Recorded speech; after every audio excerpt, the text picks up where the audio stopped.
Hello everybody and welcome to my channel. I'm Christine. I'm glad you're here. Let's get right into the video. Today we're talking everything Scentsy. Yes, it's the first time that I'm covering the waxy MLM, and I stumbled across something on their Instagram. And then I fell down the Scentsy rabbit hole. Okay, I'm gonna do a Scentsy video now, and here we are. Scentsy is a wax MLM, and their products are supposed to be safer than candles, at least that's what they claim. So you put those little waxy bars into a little tray, and below the tray there is something like a light bulb that will warm up, and then the wax will melt, and you can enjoy the different senses.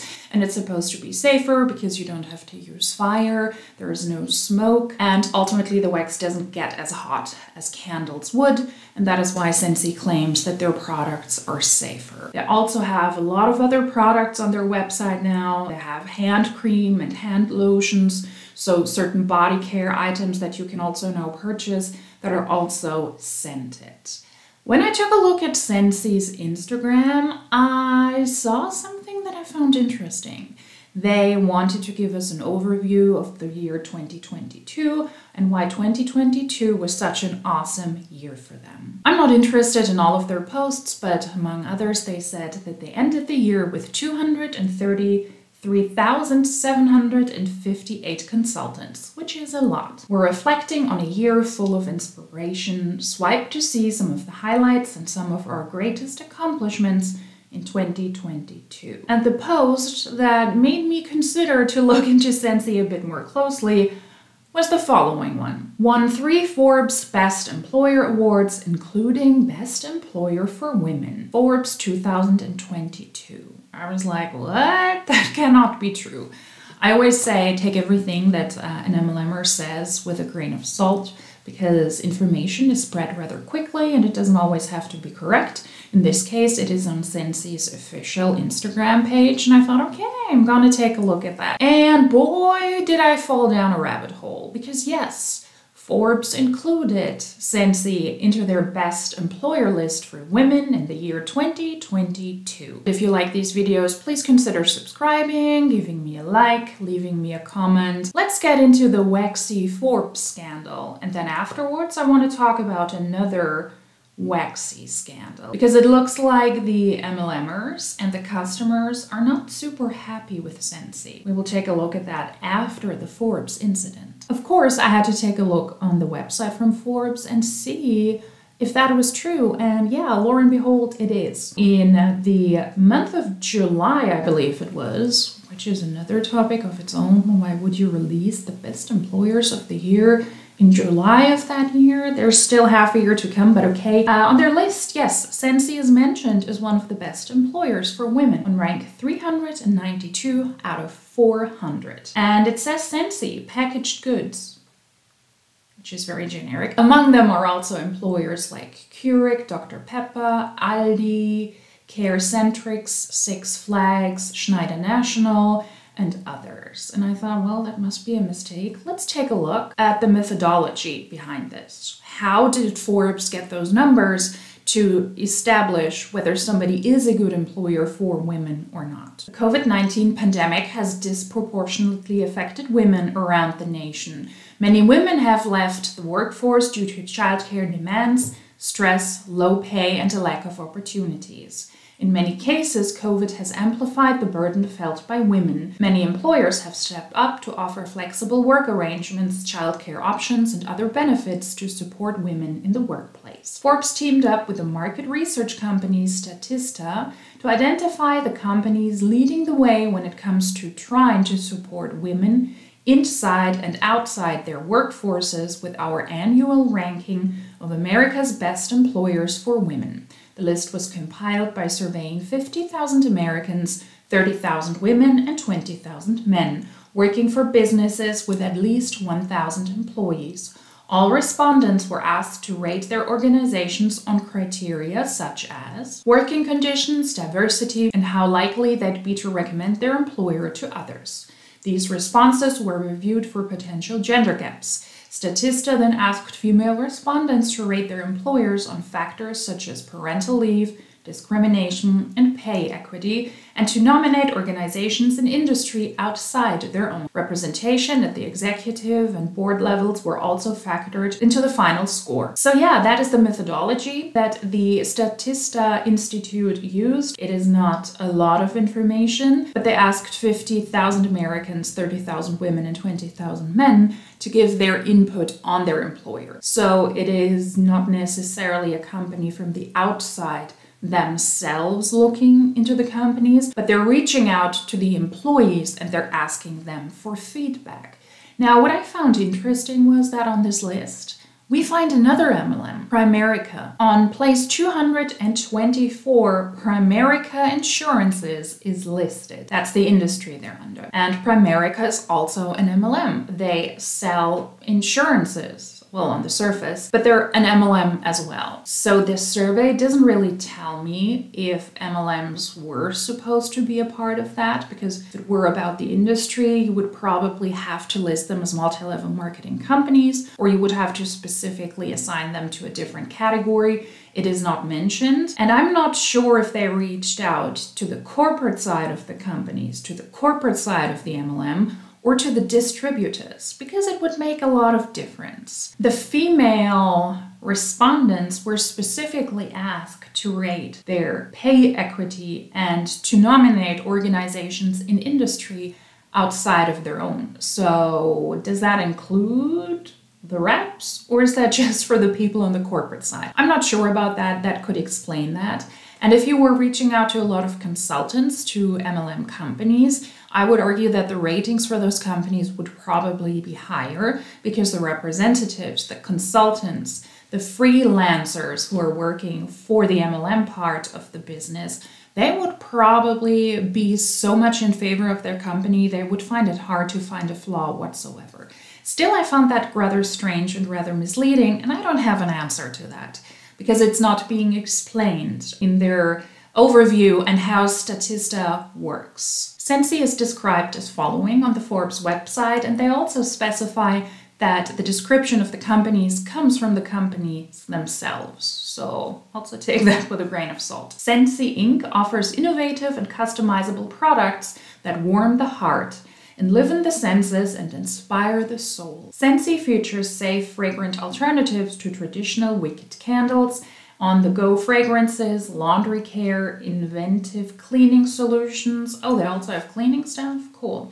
And luxurious personal care products for women, men, and kids. Scentsy products are sold through a network of independent consultants running home-based businesses throughout North America, Europe, Australia, and New Zealand. Okay, apparently they are aware of that there are independent consultants, and they didn't exclude MLMs from that survey, which I found rather difficult and deceiving, because there's a difference if you have employees that you as a company actually pay, or if you have a lot of independent consultants and you don't have to pay them a dime.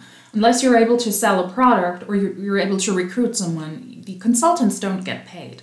So that is very misleading, and I would argue you cannot combine actual employers with MLMers, because consultants don't get paid unless they perform a certain act, which is already difficult in itself. It could very well be that Scentsy was included in this list and the representatives themselves rated the company. But if it is such a great employer and payment is such an important topic, I would argue it's worth it to take a look at the income disclosure statement to see if the factual numbers support the subjective view of the employees or the independent consultants in this survey. The Scentsy income disclosure statement is actually one of the easiest that I've ever seen when it comes to MLMs, but it's not that specific. It's really, really weird the way they split that up. Independent Scentsy consultants earn between 10 and 36% commissions and bonuses on personal sales and may be eligible for leadership bonuses based on their team sales.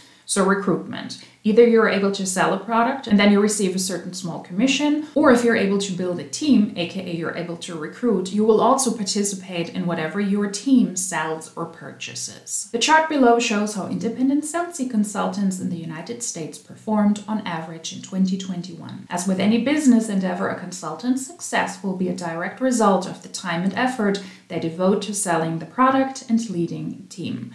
That is deceiving because you can spend as much time trying to do that, trying to sell products from an MLM and trying to recruit people, and you could not be successful. You could be the hardest worker, you could try 24/7, not recruit a single person and not sell a single product.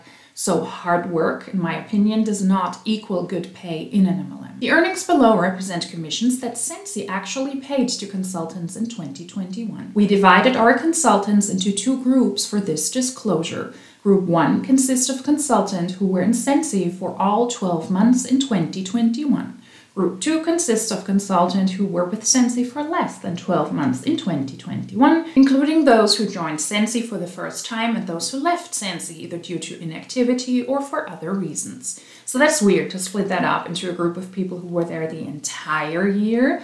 That is Group 1, who stayed in Scentsy for the entire 12 months of 2021. And then there's Group 2, who were in Scentsy for less than that. Could be 1 month or it could be 11 months. So let's take a look. The number of consultants in 2021 in Group 1 were 59,736. Group 2, which is the ones that didn't stay in Scentsy for the entire 12 months, is a lot higher, which is to be expected. 152,021 consultants. There is a high fluctuation in MLM, so it is likely that consultants will join and will leave rather early when they see that this is not for them, when they see how they can actually make money there, and then it's very likely that they will leave rather quickly. The median annual commissions in Group 1 was $1,022. Wow. And that is the group of people who stayed the entire year. So you could argue those are the ones that seriously wanted to do this, where the others that were just maybe dipping their toe in there and then they were leaving again. $1,022 annual commissions. That is $85 per month. And I suppose that is also before expenses and before taxes. So that is the good group. The median commission is more reliable than the average one because it does give a better overview of what the majority of consultants actually made. And then there's Group 2. Those are the ones that didn't stay for the entire year, and they made $152 median annual commission.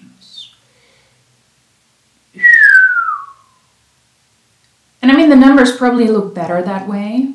If you split it up, it would probably be worse if you combined those two numbers. It is not a necessity at the moment for an MLM to display an income disclosure statement. They're legally not required to do so. The fact that Scentsy has an income disclosure statement is a decision they've made, which I find good. It's more transparent and it also gives them a more legal basis, let's say it like this. If they ever get into legal trouble with the regulators in whatever way, shape, or form, they can say, hey, we're forthcoming. We've always displayed our income potential. And I believe that is also what is happening here. Nonetheless, they're the ones who decided that they're presenting their income disclosure statement in that way.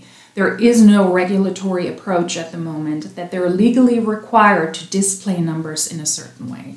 That is a bad income potential if I've ever seen one. That is one of Forbes' best employers, on rank 392 for women, with a monthly median income of $85. In the group of people who stayed the entire year. Yeah, it sounds legitimate. Forbes do better. That is my conclusion. If you have more insights about this, please let me know. But it is very confusing to me that MLMs show up in this. There's a difference between you being an actual employee and you're getting paid an actual payment and then you rate your employer. Or if you're an independent consultant. And when you're an MLM. Fun side fact, by the way, Scentsy doesn't describe themselves on their own website as an MLM. I actually went through some of their information on the German website. They only just showed me the German website. I don't know why, but don't you worry. I will translate it to you. And one of the questions was, is Scentsy an MLM, a multi-level marketing company? And the answer was pretty much a non-answer. One of the questions on their website is Scentsy a multi-level marketing company, MLM? Scentsy is a party planning company, and party planning means that you have to have some sort of social gathering, whether you do that at home or in person or online, where independent consultants try to portray, try to showcase, and try to sell the products from the Scentsy company. And this party planning model allows independent consultants to show their products off to more customers than one at the same time. That is not an answer to the question if you are an MLM. The answer is yes. Yes, Scentsy is an MLM, but they're not even mentioning that, which is very fishy in my opinion. Do better, Scentsy. Because if you have, and that is on one of the pages before that, if you have a question on your website as well that says, do I have to recruit other consultants? That in itself is already a red flag, because in that case, you are very likely an MLM. The answer is no. Consultants that recruit new team members normally make more money over time and stay with a more than 60% probability with Scentsy, just loosely translating that. So you don't have to, but it's advisable because you make more money and you will stay longer in the company, which will ultimately also make us more money. So yes, Scentsy is an MLM, and they're trying to not even own up to that on their websites, on their informational pages. That is very sketchy. And speaking of sketchy, let's talk about something else I stumbled upon when I was going through their Instagram posts. On their official Instagram account, they had a post that looked like this, and it said, "You asked, we answered. Curious as how too many wax cubes should go in your warmer, some of our warmer dishes include the suggested amount on the bottom of the dish. Standard cube count is around 3 to 4 for a warmer and 1 to 2 for a mini warmer." So those little cubes, the wax cubes, you can get a wax bar, and then the waxes are divided into cubes. And they're advising if you have a normal one, use 3 to 4, and if you have a mini one, use 1 to 2. But that caused quite some problems in the waxy community. Lots of people answered under that post, and we're not happy with that answer. Something has sure changed. We were taught that the scent comes from the bottom of the dish, the warmest part. So adding a bunch of extra cubes won't really make more scent. I'm not sure what's going on, but there is no way I'll ever put more than 1, 2 max in a regular warmer. And I use 1 to 2 cubes in my mini warmer. A half bar at a time, no way. Somebody else said it definitely lasts way longer when you use more cubes. Somebody then says they want you to have to keep buying more. Then there's also somebody who's in support of Scentsy once again. Somebody says, I agree, when I use 2 in a 25-watt warmer, it's a good amount. Any more than that and it doesn't want to melt around the edges and release the scent. Then somebody answers yet again in favor of Scentsy with 4, it lasts so long I get tired of it. Laughing emoji. People, stop the emojis.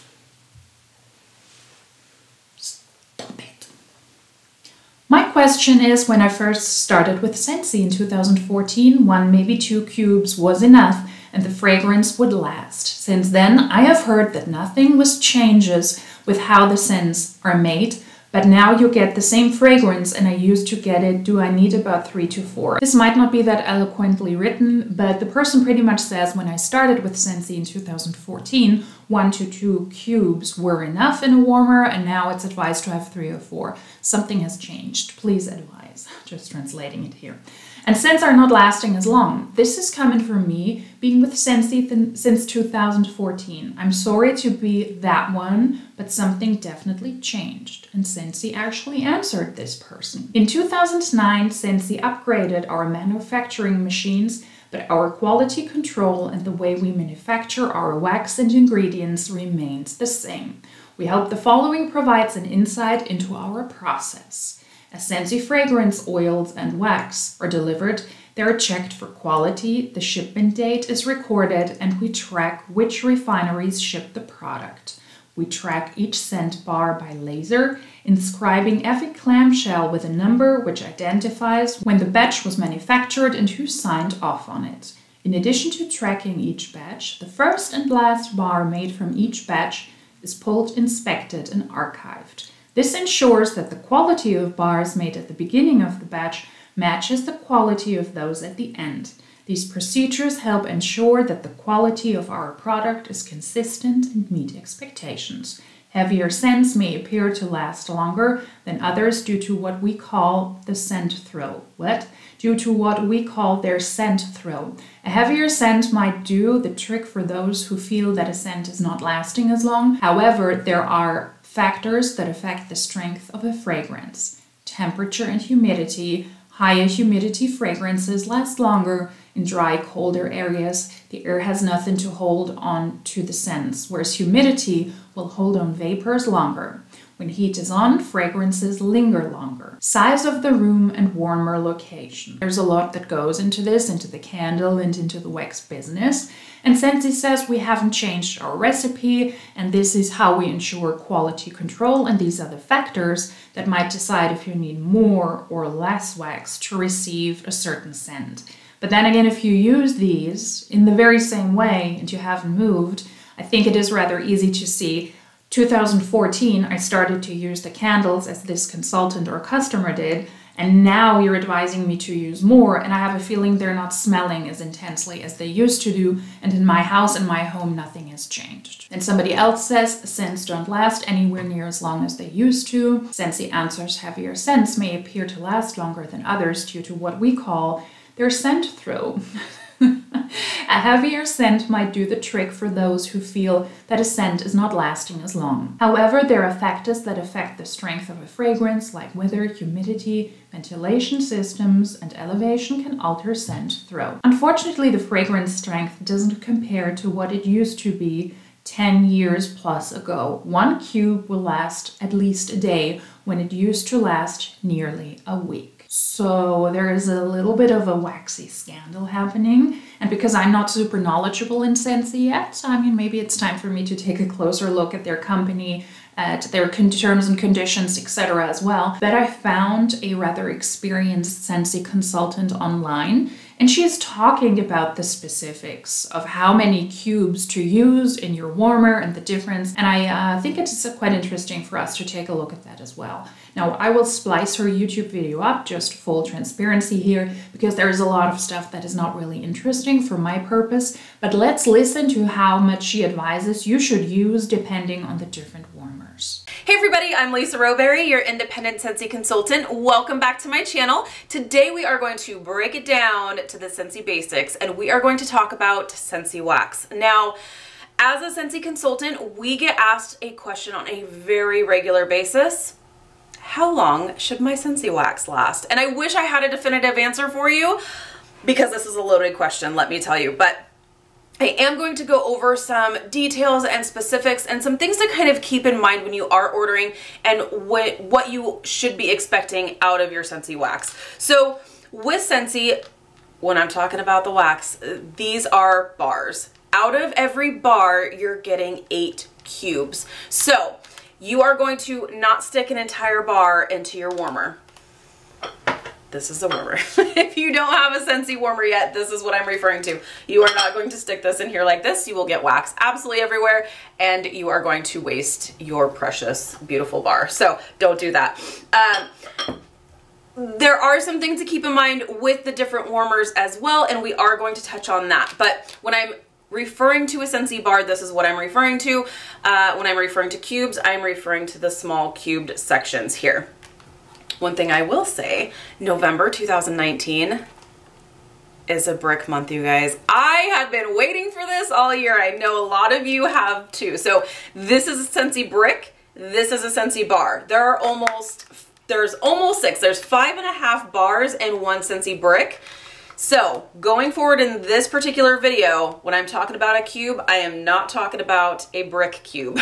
I am talking about a Scentsy bar cube. So just be aware. If you are going to purchase a brick for yourself, you should, because oh my gosh, the scents sound absolutely amazing. We're going to do a whole separate video on bricks, but oh my gosh, I can't wait to get my hands on mine. If you do decide to indulge and treat yourself to a brick, make sure you are cutting these cubes into halves, quarters, thirds, whatever is going to work best for you, but do not stick an entire brick cube into your warmer. You will have a mess and you'll be wasting wax, and nobody wants that. So, okay, in this video, we are referring to bar cubes. Just want to put that out there. So with a full-size Scentsy warmer, this is the beautiful charred Scentsy warmer that was new this fall and winter season. Our warmer dishes will, most of them have a separate dish that will pop right out. And a lot of our warmer dishes will have a little number on the bottom. Not all of them. So if you have a Scentsy warmer that does not have a number on the bottom of it, it's okay. Doesn't mean there's anything wrong with it. Doesn't mean that you're on your own and you don't know how many cubes to use. This is letting you know, do not use more than 4 cubes. There's a little number 4 under here. There's an authentic Scentsy logo here and a little number 4. That's letting you know, do not use more than 4 cubes in this warmer. Cubes, 4 cubes, don't use more. I always tell everybody when you're starting out, depending on what your preference is as far as scent goes, start out with 1 cube. Even in your full-size warmers, just start out with 1. I don't know how strong you want your fragrance to be. I like my fragrance to be super strong. So start out with 1. If you feel like you want it stronger, add a 2nd cube into your warmer. If you feel like you want it stronger, add a 3rd. When I first started kind of figuring that what works best for me personally, I used to use 3 cubes in my full-size warmers, but I noticed there wasn't a huge difference between 2 cubes and 3 cubes when it comes to performance. So instead of using 3 cubes, I decided to just stick with 2 cubes in all of my full-size warmers. Now, with that being said, I do have quite a few warmers around my house, so that definitely helps as well. So keep that in mind, and so many things are going to need to be taken into consideration, like the environment, where your warmer is placed, that sort of thing. But I would say starting out, if you're brand new to Scentsy and you're not sure how many cubes to use, start out with 1 cube. If you want it stronger, go to 2. I think 2 is plenty. I'm going to stop there. She's also speaking about the mini warmers, and she's advising to put 1 to maximum 2 in there. And she's also giving a lot of information. She's very detailed about what her environment looks like, if you have carpet, if you have wood floor, if you live in a more humid or arid area. So the things that the website also states. And I find it interesting because she seems to be an experienced consultant, and she also says, well, start with as little as possible and then you see how you like the scents. I personally, in the normal warmers, use 2 cubes. I used to use 3, but the scents, there wasn't much of a difference. It wasn't more intense than the other way. So it seems like the consultants and the customers are up to something. Scentsy claims on their Instagram that they didn't change the recipe, but it seems like there is something that has changed. If they're advising now to use more, either maybe they have secretly changed that. Like I said, they themselves claim, no, we haven't changed our ingredients, we haven't changed our process, but there are certain circumstances that could be responsible for that. Just use more cubes now. Or some of the people on Instagram also believed it could be that they're just trying to sell more products. And that's why they're trying to entice their customers and their consultants to use more products. So if you're a Scentsy rep or if you're a customer and you have more insight on this, let me know. But I found it interesting, and it added to the topic of best employer from Forbes, and then I stumbled across this. So I thought it might be actually nice and fun. I was surprised about the first part of the video though, because just to wrap this up with a sweet, nice little bow, I do not believe that MLMs are great employers for women. They're not great employers in general because they're pretty much doing the exact opposite. They're trying to get as much money out of their consultants as possible. You have to pay your way into the system, and you have to continuously purchase the products as you go along. If you have seen maybe in the background of the woman, she also has a lot of product. So I would argue MLMs are not great for women, and they're not great employers in general. I don't think it is fair to compare MLMs to actual reputable jobs that pay you for your time and for your efforts. MLMs don't. So side note to Forbes, if you do a survey like this again, maybe do your research better and maybe set the standards a little bit higher. If you have a, I don't know, MLM best employer list, I guess that would be a fun little video of its own, but to mix and match actual reputable companies with MLMs, that is wrong in my opinion. Please let me know what you think about this. If you like these types of videos, please consider subscribing, giving this video a like, leaving me a comment, and if you like these videos, then I hope that I will see you soon in my next video. Tschüss!